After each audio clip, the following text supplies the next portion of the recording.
So, welcome to Rama Science World.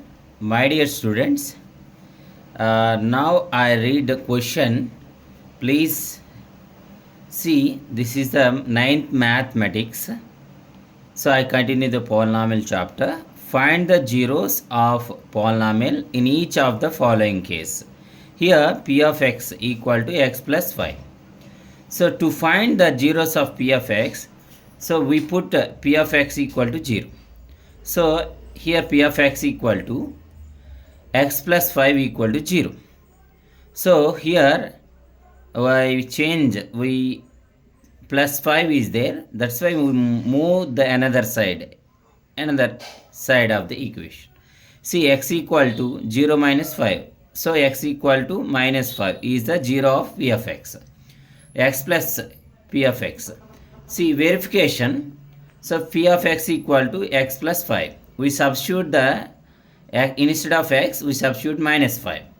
So that is equal to x means minus 5 plus 5. So minus 5 plus 5 means 0. Hence minus 5 is the 0 of p of x plus 5. So we solve the next term.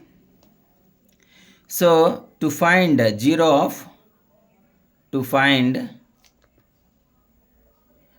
of p of x.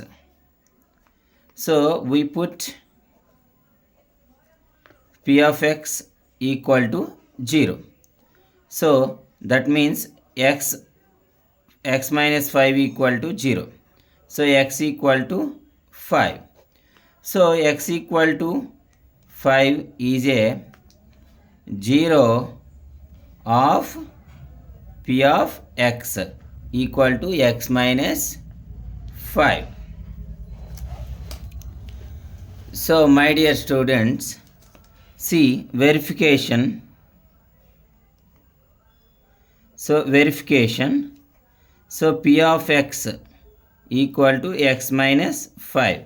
Now substitute x equal to 5. 5 minus 5. So that meaning 0. Hence, so 5 is a 0 of p of x equal to x minus 5.